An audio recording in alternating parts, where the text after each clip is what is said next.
आज हम SDLC के बारे में पढ़ेंगे। SDLC stands for Software Development Life Cycle। Software development life cycle SDLC ये एक स्ट्रक्चर प्रोसेस है जो हाई क्वालिटी सॉफ्टवेयर को लो कॉस्ट में बनाती है और ये शॉर्टेस्ट पॉसिबल टाइम में बनाने में मदद देती है। इसमें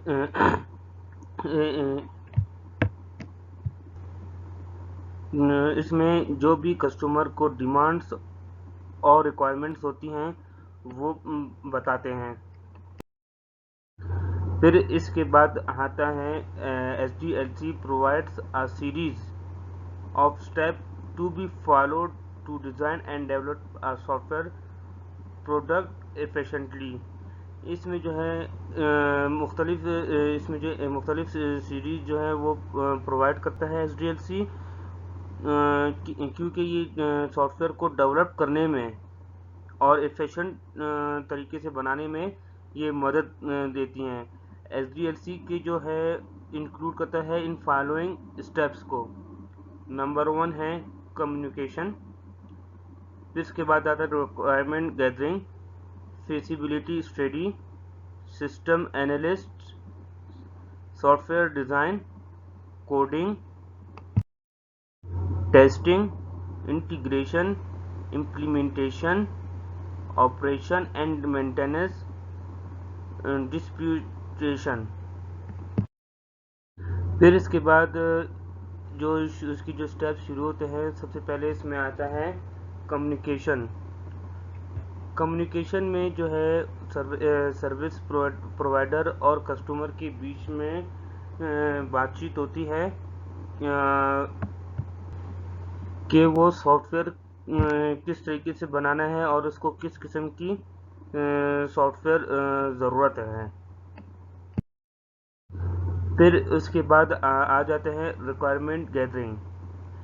रिक्वायरमेंट गैदरिंग में जो है this step onwards the software development team work to carry on the project, के उसमें जो है वो सॉफ्टवेयर को उठा लेते हैं और उसके बारे में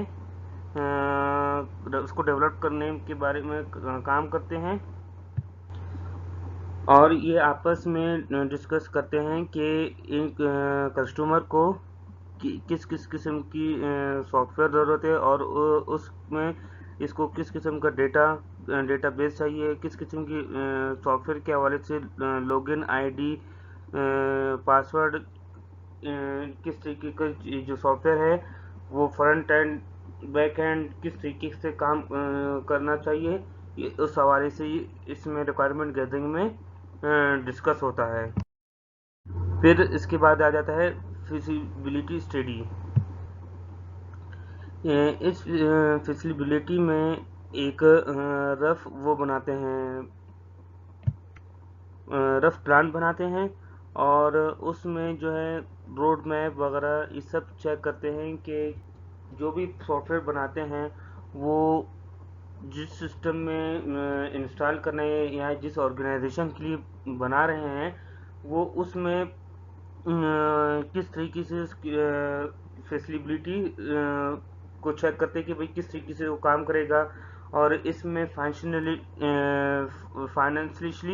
भी चेक करते हैं कि इसमें कितना खर्चा आएगा और कौन सी टेक्नोलॉजी यूज़ करेंगे ये, और इस तरीके इसमें फिजिबिलिटी में चेक किया जाता है। फिर इसके बाद आ जाता है सिस्टम एनालिस्ट्स। इस सिस्टम एनालिस्ट में डेवलपर एक काम करते हैं, एक रोड मैप बनाते हैं और उसमें जौन से मॉडल सूटेबल होते हैं वो यूज़ करते हैं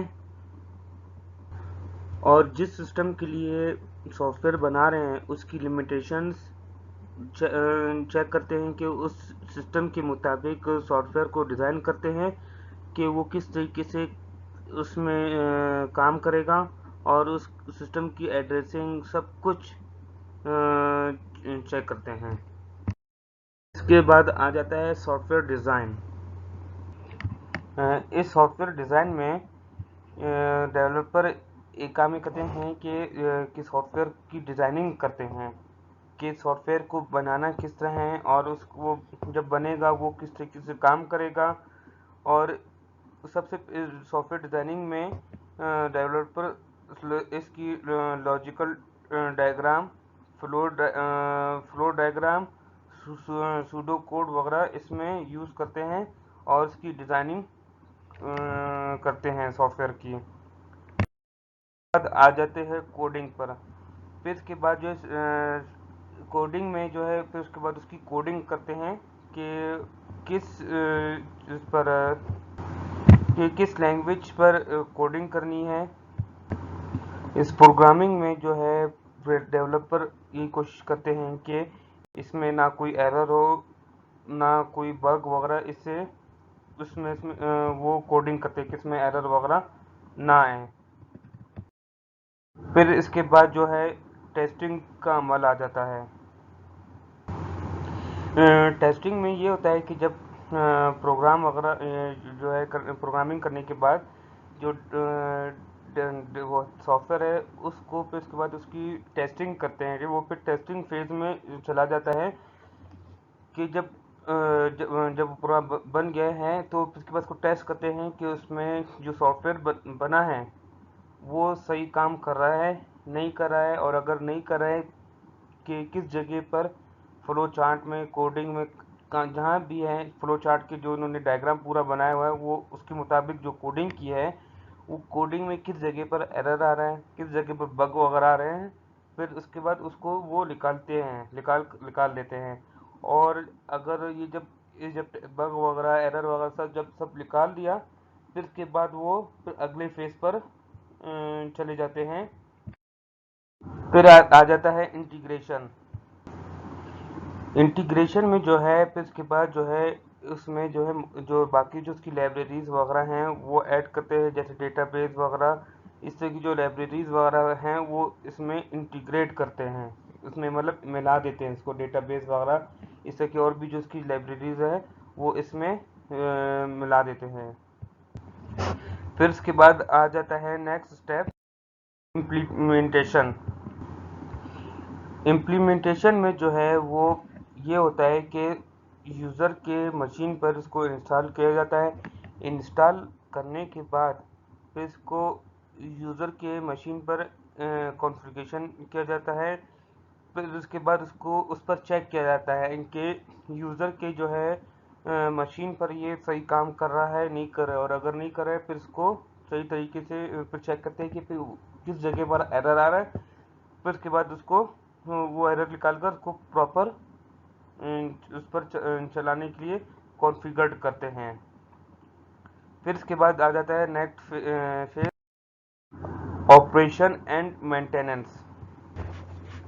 ऑपरेशन एंड मेंटेनेंस में ये होता है जब प्रॉपर तरीके से यूज़र के मशीन पर जब इंस्टॉल और कॉन्फ़िगर हो गया फिर इसके बाद जो है कस्टमर को बताया जाता है और एक पूरी डॉक्यूमेंटेशन दी जाती है कि इस सॉफ्टवेयर को आप लोगों ने किस तरीके से यूज़ करना है। और फिर जो है एक टाइम दिया जाता है कि भाई 3 महीने, 4 महीने, 6 महीने, उनसे जितने अरसे का एक कॉन्ट्रैक्ट साइन करते हैं कि भाई इस उसमें टाइम में अगर कोई भी इसमें एरर या कुछ मसला आएगा तो हम लोग इसकी बनाएंगे। फिर इसके बाद जो है इस टाइम के बाद अगर कोई भी मसला आएगा तो उसको ईयरली या मंथली जो भी उनके बीच में बात तय हुई होगी फिर वो उसी के हिसाब से इसको चार्ज वगैरह वो करेंगे। फिर इसके बाद आ जाए डिस्प्यूटेशन। डिस्प्यूटेशन का मतलब ये है मिजाज। डिस्पोजिशन में ये होता है कि वक्त जैसे जैसे गुजरता रहता है सॉफ्टवेयर का जो कारकर्दगी है वो ऐसा ऐसा डाउन होती रहती है जिसकी वजह से वो सही नहीं चलता। फिर इसके बाद इसको वक्त के साथ साथ जिसको अपग्रेडेशन करने की ज़रूरत पड़ती है। और जैसी सॉफ्टवेयर जो है वो काम करना छोड़ देता है, इसकी जो परफॉर्मेंस होती है वो कम हो जाती है। फिर इसके बाद सॉफ्टवेयर जो डिज़ाइनर है उनसे फिर बात करते हैं और वो फिर कुछ चार्ज कर कर इसको अपग्रेड कर देते हैं। तो ये है हमारा आज का टॉपिक एसडीएलसी का।